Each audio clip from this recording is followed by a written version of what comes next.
Vous vous posez des questions sur l'agriculture ? Vous êtes au bon endroit. Je m'appelle Virginie, je suis journaliste agricole, mais aussi 100% urbaine et pas du tout issue du monde agricole.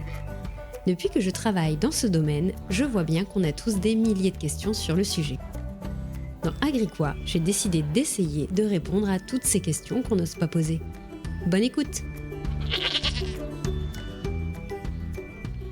Bonjour tout le monde et bienvenue dans le podcast Agriquois. Durant le mois de décembre, je vais répondre aux questions que vous m'envoyez dans le cadre de la lettre au Père Noël agricole.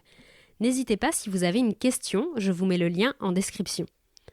On commence avec la question de Camille, comment on mesure le bien-être animal dans les élevages ? Merci Camille pour ta question et j'ai hâte d'y répondre. Alors déjà, qu'est-ce que le bien-être animal ? Histoire de pouvoir parler de la même chose, de pouvoir savoir comment on le mesure, il faut déjà être d'accord sur une définition de départ.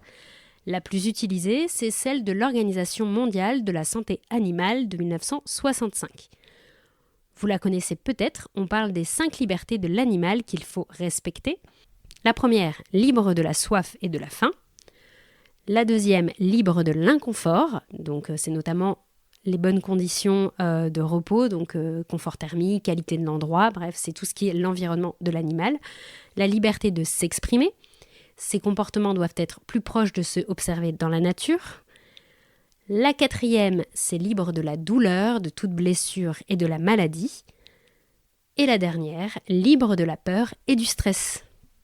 Donc on voit qu'il n'y a pas que la santé, il y a aussi l'aspect psychologique, il y a aussi l'aspect comportemental et aussi la question du confort global de l'animal.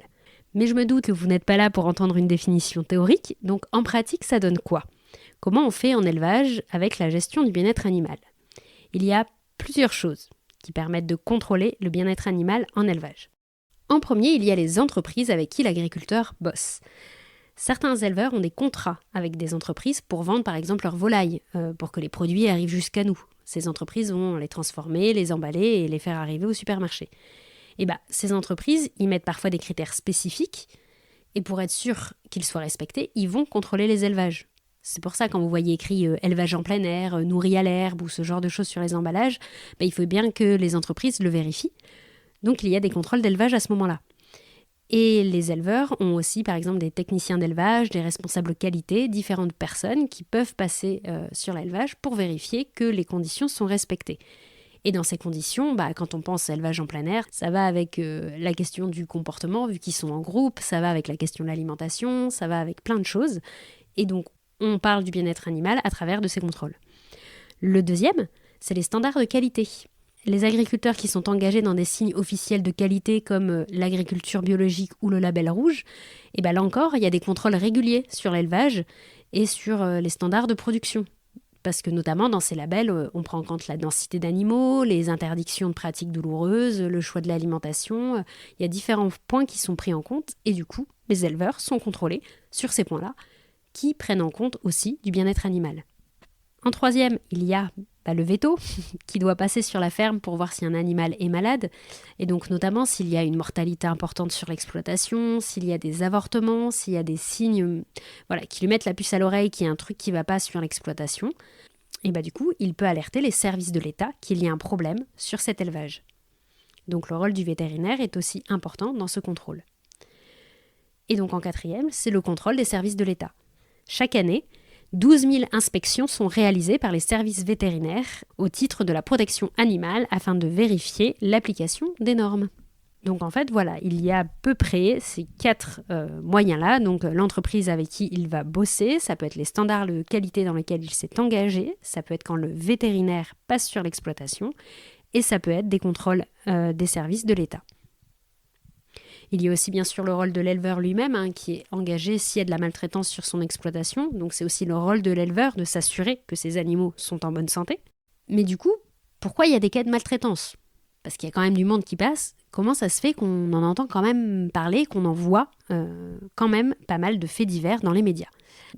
Il y a toujours des trous dans la raquette. Toutes les entreprises ne contrôlent pas forcément régulièrement.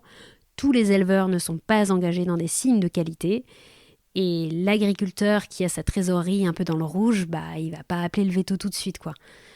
On peut aussi penser aux voisins qui ne veulent pas dénoncer l'agriculteur qu'ils connaissent depuis longtemps. Et il y a différentes situations qui font que, surtout si l'agriculteur est en situation de burn-out ou de dépression, qui va laisser la situation s'enliser, il y a plusieurs choses qui peuvent arriver à de la maltraitance animale. Voilà, dans les différents cas, même s'il y a des contrôles réguliers qui sont normalement imposés. Donc, à part ces contrôles réguliers, on peut aussi voir un travail sur le long terme, sur le sujet du bien-être animal. On peut penser à la réglementation française, sur la limite des pratiques douloureuses. Donc, par exemple, on peut penser la fin du broyage des poussins mâles, on peut penser à la limitation des poules en cage, et tout ça joue sur ces fameuses 5 libertés du bien-être animal. On peut aussi penser au fait qu'il y ait un référent bien-être animal dans tous les élevages en France, avec notamment formation obligatoire pour les élevages porcins et de volailles, et tout ça depuis 2022. Et enfin, on peut aussi penser à des petites aides ou des petites subventions, notamment pour rénover les bâtiments agricoles. Je pense par exemple à la possibilité de mettre de la ventilation pour résister à la chaleur dans les élevages, moderniser les bâtiments et les zones de repos des animaux par exemple. Tout ça, ça va aussi avec l'environnement qui va faciliter le bien-être animal en élevage. Donc tout ça, c'est aussi à prendre en compte. Le monde de l'élevage évolue petit à petit, que ce soit par la réglementation, par notre demande à nous, consommateurs, et aussi par des subventions.